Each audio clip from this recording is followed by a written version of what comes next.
Dis-moi tonton. Raconte-moi une histoire.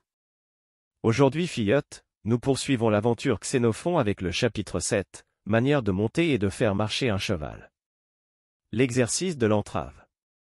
Si cette vidéo te plaît, n'hésite pas à t'abonner, à activer la cloche pour ne pas rater les prochaines et si tu le désires, poste un petit commentaire, cela fait toujours plaisir, merci. Générique fillettes.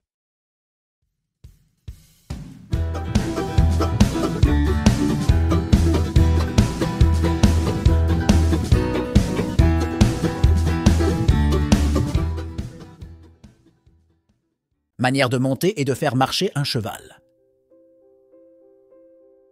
L'exercice de l'entrave. Le cavalier s'est-il fait amener son cheval pour le monter, c'est le moment de décrire ce qu'il doit faire pour son bien et pour celui du cheval dans l'exercice de l'équitation. Tout d'abord, il prendra commodément dans sa main gauche la bride attachée à la jugulaire ou au mors et la laissera assez lâche pour que, soit qu'il veuille monter en empoignant les crins voisins des oreilles, soit qu'il saute à cheval en s'aidant de sa lance, il ne tire point son cheval. Puis, de la main droite, il prendra les rênes près du garrot avec une poignée de crins, afin qu'en montant, il ne tire pas, si peu que ce soit sur la bouche avec le mors. Quand il aura pris son élan pour se mettre en selle, qu'il s'enlève de terre avec la main gauche et qu'il aide à ce mouvement en étendant la main droite. En montant ainsi, même par derrière, il ne paraîtra pas indécent en pliant la jambe. Il ne faut pas non plus qu'il pose le genou sur l'échine du cheval, mais il doit lancer sa jambe par-dessus pour arriver au côté droit. Quand il aura fait ainsi passer sa jambe, il posera ses fesses sur le cheval. Si par hasard le cavalier conduit son cheval de la main gauche et tient sa lance de la main droite, il me paraît bon qu'il s'exerce à sauter aussi du côté droit. Cet apprentissage se réduit à faire avec la gauche du corps ce qu'on faisait avec la droite et avec la droite ce qu'on faisait avec la gauche. La raison pour laquelle je recommande cette manière de monter, c'est que le cavalier n'est pas plus tôt sur sa monture qu'il est prêt à tout événement, s'il faut soudain livrer la bataille à l'ennemi. Quand le cavalier est assis, à cru ou sur une housse, je n'approuve point qu'il se tienne comme sur sa chaise, mais comme s'il était debout, les jambes écartées. Dans cette position, il étreint mieux le cheval avec ses cuisses, et se trouvant debout, il a plus de force pour lancer le javelot et frapper du haut de sa monture quand il est nécessaire. Il faut laisser la jambe à partir du genou et le pied pendre librement.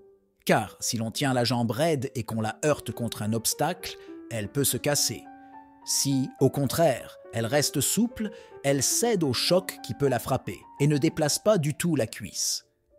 Le cavalier doit aussi s'habituer à donner à toute la partie de son corps qui est au-dessus des hanches toute la souplesse possible. Il se trouvera ainsi plus en état de supporter la fatigue et, si on le tire ou qu'on le pousse, il risquera moins d'être désarçonné.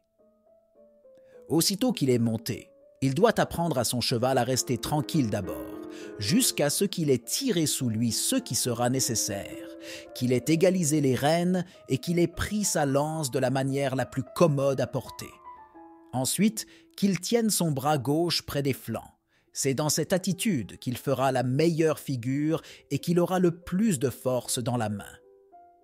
Les rênes seront bien, à notre avis, si elles sont égales et solides, sans être ni glissantes ni épaisses, afin que la main puisse aussi tenir la lance quand il le faut. Quand le cavalier a fait signe à son cheval de partir, qu'il le fasse d'abord marcher au pas. Le cheval sera moins troublé. Puis si le cheval porte la tête trop basse, qu'il tienne la main haute, et basse s'il lève la tête trop haut. C'est le moyen de lui donner le port le plus gracieux. Laissez-le ensuite trotter naturellement. Il aura moins de peine à détendre son corps et sera plus disposé à prendre le galop.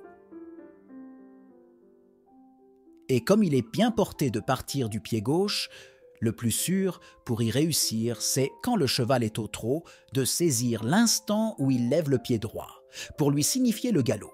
Car s'il est sur le point de lever le pied gauche, il commencera par le pied gauche, et aussitôt qu'on le tournera à gauche, il se mettra immédiatement à galoper. En effet, le cheval est porté naturellement. Quand on le tourne à droite, à partir du pied droit, du gauche, si on le tourne à gauche. Nous approuvons l'exercice qu'on appelle l'entrave. Il habitue le cheval à tourner sur l'une et l'autre mâchoire. Il est bon aussi de changer de main, afin que les deux mâchoires aient la même sensibilité dans les deux sens où se fait l'exercice. Mais nous préférons l'entrave oblongue à la circulaire, car le cheval tourne plus facilement quand il est fatigué de la ligne droite, et il s'exerce ainsi à la fois à courir en ligne droite et à tourner. Il faut le soutenir dans les tournants, car il n'est ni facile ni sûr de tourner de vitesse dans un petit espace, surtout si le terrain est dur et glissant. Quand on le soutient, il faut le faire obliquer le moins possible avec le frein et obliquer soi-même le moins possible. Autrement, on peut être sûr que la moindre cause suffira pour faire tomber l'homme et le cheval. Quand après avoir tourné, le cheval voit devant lui la ligne droite, c'est à ce moment qu'il faut le lancer.